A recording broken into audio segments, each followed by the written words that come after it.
বউ বলেন নো ছাড়। ভোটার তালিকায় তথ্যগত অসঙ্গতি থাকায় কমিশনের নির্দেশ মেনে নিজের স্ত্রীকেই শুনানির নোটিশ ধরালেন বিএলও। স্ত্রীকে তো দিলেন, সঙ্গে নিজেই নিজেকে শুনানির নোটিশ ধরালেন তিনি। স্বামীর হাত থেকে নোটিশ পেয়ে বাকরুদ্ধ হয়ে পড়েন স্ত্রী।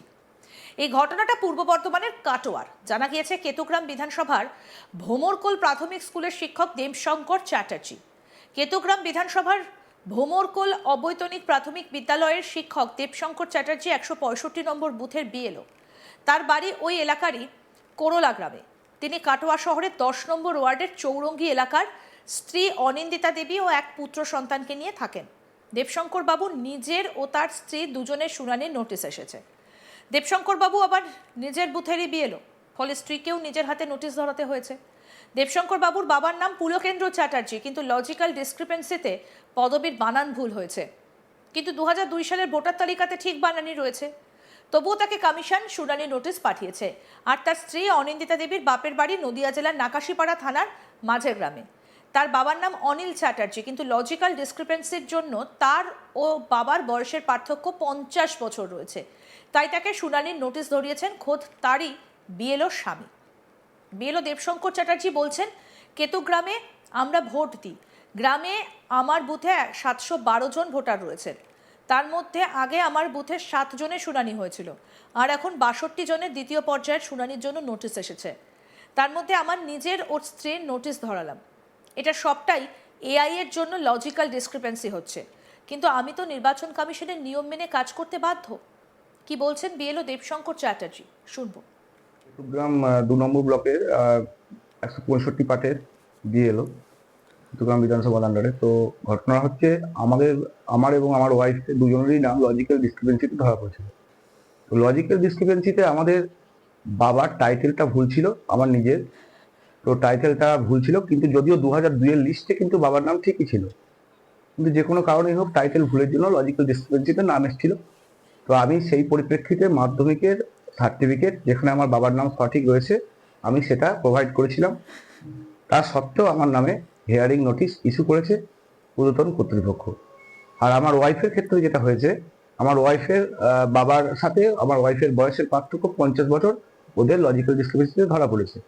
কিন্তু আমার ওয়াইফের বাবার মানে আমার শ্বশুর মশাইয়ের সর্বত্রই কিন্তু ডকুমেন্টে সঠিক এজটাই রয়েছে। তো ভোটার কার্ডের এজের একটা পার্থক্য রয়েছে বলে আমার ওয়াইফকে ওরা 50 বছরের ঊর্ধ্বে বয়স বয়সের জন্য একটা ইয়ে করা হয়েছে, একটা হিয়ারিং নোটিশ ইস্যু করা হয়েছে। যদিও ওনার ক্ষেত্রেও লজিক্যাল ডিসক্রিপেন্সিতে আমি একই ডকুমেন্ট প্রোভাইড করেছিলাম। কিন্তু যখন বৌদিকে নোটিশ দিল, কি বলছেন? উনি ও তো দেখে অবাক হয়ে গেছে যে আমার নামে হিয়ারিং নোটিশ কেন ইস্যু হলো। আমাকে সাধারণ মানুষকে যে সমস্ত প্রশ্নের বান আমাকে ছুড়ে দেয় বা যাদের ওদের কথার যে জবাবদিহি আমাদের করতে হয়, সেম কথা আমাকেও উনিও করেছেন, এবং সেই পরিপ্রেক্ষিতে ওনার কথারও আমাকে উত্তর দিতে হয়েছে। কিন্তু সব প্রশ্নের উত্তর তো আমার কাছে অজানা। আমাকে ঊর্ধ্বতন কর্তৃপক্ষ যেভাবে যা অর্ডার দিয়েছে আমি সেটা বাড়ির বাইরেই হোক বা বাড়ির লোকই হোক সবার ক্ষেত্রে একই জিনিস প্রযোজ্য। বৌদির জীবনের দায়িত্ব নিলেন, অথচ আসল কাজে এসআইআর দায়িত্ব নিলেন না। এটা তো আমাদের হাতে নেই। দেখুন, আমরা তো দেশের বাসিন্দা, তো এসআই করতে এসে সবার ক্ষেত্রে যা নিয়ম আমার বাড়ির ক্ষেত্রেও সে একই নিয়ম, এটা তো মানতে হবে। আমার নাম দেবশঙ্কর চ্যাটার্জি। আমি কেতুগ্রাম বিধানসভার 165 পার্ট ভোমরকোল বুথের বিএলও। এদিকে তার স্ত্রী অনিন্দিতা চ্যাটার্জি বলেন, আমি প্রথমে অবাকই হয়েছিলাম, কিন্তু এটা তো আমার স্বামীর কাজ, তাকে তো কাজটা করতে হবে, তাই স্বামী স্ত্রী দুজনেই শুনানির লাইনে দাঁড়াবো। কি বলছেন অনিন্দিতা চ্যাটার্জি, দেবশঙ্কর চ্যাটার্জির স্ত্রী, শুনবো। হিয়ারিং আসার জন্য দিয়েছে। এবার আমার হিয়ারিং এ মেন বলছে যেটা, সেটা হলো যে আমার বাবার সঙ্গে আমার বয়সের ডিফারেন্সটা 50 বছর ঊর্ধ্বে হয়ে যাচ্ছে, কিন্তু বাকি যে ডকুমেন্টস গুলো আছে ভোটার কার্ড ছাড়া, সেগুলোতে আমার বাবার বয়সে সবকিছুই ঠিক আছে, কিন্তু শুধুমাত্র ভোটার কার্ডের জন্য কিন্তু আমাকে হিয়ারিংটা দিয়েছে। এটা কি বললেন যখন দিল? কি বলবো বলতে, এখানে সব ক্ষেত্রে সবারই আসছে, সেই কারণে আমারও এসছে। এখানে আমার সেরকম করে কিছু আর বলা হয়নি। তো কেমন লাগছে? আপনার জীবনের দায়িত্ব দাদা নিল, অথচ আপনার আসল কাজে মানে এসআইআর দায়িত্ব নিল না। এছাড়া দায়িত্ব নিল না বলতে, এবার এবার ওটার কাজ, যে কোনো সরকার যেভাবে করবে সেভাবে তো ও করবে, ওর তো এখানে ওর কোনো হাত নেই। কাটোয়ার মহকুমা শাসক অনির্বাণ বোস বলছেন, বিএলও হলেও নির্বাচন কমিশনের নিয়ম মেনেই তাকে কাজ করতে হয়, তাই নিজের পরিবারের ক্ষেত্রেও সেই একই নিয়ম পালন করছেন উনি। বিএলও স্বামীকে তার স্ত্রী হাজারো প্রশ্নবাণ ছুড়ে দেন, কারণ নোটিশে লেখা রয়েছে কোনো প্রশ্ন থাকলে তা বিএলওকে জিজ্ঞাসা করবেন। স্ত্রী সেই মতো জিজ্ঞাসা করেন, কিন্তু বিএলও স্বামী সব প্রশ্নেরই নিরুত্তর থাকলেন।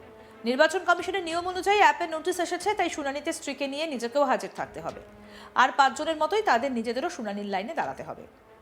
বিয়ের দিনে ছাদনাতলাতে দাঁড়িয়ে অগ্নিকে সাক্ষী করে যে স্বামী তার স্ত্রীর ভাত কাপড়ের দায়িত্বের ভার নিজের কাঁধে নিয়েছিলেন, এসআইআর এর জন্য স্ত্রীর পাশাপাশি নিজের দায়িত্বও নিলেন না, দুজনেই নিলেন। আমাদের প্রতিনিধি সুজাতা মেহরা কি প্রতিবেদন তুলে ধরেছেন, দেখব এবার। কেতুগ্রামের ডোমরকল প্রাথমিক বিদ্যালয়ের শিক্ষক দেবশঙ্কর চট্টোপাধ্যায় থাকেন কাটোয়ার 10 নম্বর ওয়ার্ডে এবং কাটোয়ার 165 নম্বর বুথের তিনি বিএলওর দায়িত্ব পেয়েছেন, দায়িত্ব সামলাচ্ছেন বলাটাই বোধহয় ভালো। কমিশনের অ্যাপে সম্প্রতি একটি নোটিশ আসে তার নামে এবং তার স্ত্রীর নামে, শুনানির নোটিশ। সেই নোটিশ পাওয়া মাত্রই কিন্তু তিনি সেই নোটিশ নিয়ে বাড়িতে হাজির হন। স্ত্রী তখন দুপুরবেলায় খেয়ে দিয়ে ঘুমোচ্ছিলেন, উনি কাজে গেছিলেন। স্বাভাবিকভাবেই স্বামীর কাছ থেকে হঠাৎ করে সেই নোটিশ পেয়ে কিন্তু হতবাক হয়ে যান স্ত্রী। এসআইআর শুনানির নোটিশ, তাও আবার বিএলও স্বামীর কাছ থেকে, হতবাক হয়ে যান স্ত্রী হওয়াটাই স্বাভাবিক।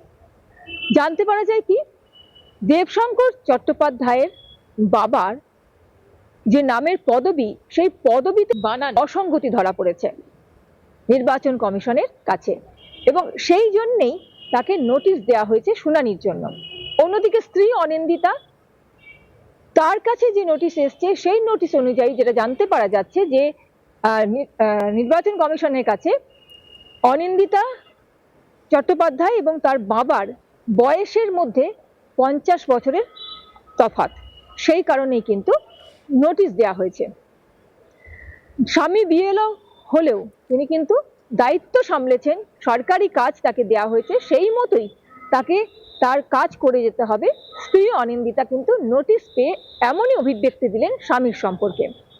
অন্যদিকে দেবশঙ্কর চট্টোপাধ্যায় জানাচ্ছেন যে তিনি একজন দায়িত্বপ্রাপ্ত সরকারি কর্মচারী, এই মুহূর্তে বিএলও দায়িত্ব সামলাচ্ছেন, সেই কারণে তাকে তার দায়িত্বটা ঠিকমতো করতে হবে এবং সেই মতোই কিন্তু তিনি তার দায়িত্বের, তার কাজের কর্তব্যের জন্যই তিনি নোটিশ নিয়ে এসে নিজেকেও ধরিয়েছেন এবং তার স্ত্রীকেও তিনি দিয়েছেন। যেদিনকে শুনানির জন্য তাদেরকে ডাকা হয়েছে তিনি যথারীতি যাবেন এবং লাইনে দাঁড়িয়েই কিন্তু অন্যদের সঙ্গেই সমস্ত নথিপত্র নিয়েই শুনানিতে হাজিরাও দেবেন। তার এই কাজের এই মুহূর্তে কিন্তু যথেষ্টই চর্চা চলছে এবং তিনি প্রশংসিতও হচ্ছেন। সকলেই বলছেন যে এমনই হওয়া উচিত, যখন যে দায়িত্ব পেয়েছেন সেই দায়িত্ব কিন্তু সঠিকভাবে সামলানোটাই কিন্তু দায়িত্ববান মানুষের কাজ এবং যেটা করছেন কিন্তু বিএলও দেবশঙ্কর চট্টোপাধ্যায়। আরও আপডেট পেতে দেখতে থাকুন আজ তাক বাংলা, সাবস্ক্রাইব করুন, নোটিফিকেশন পেতে বেল বাটন অপশন প্রেস করুন।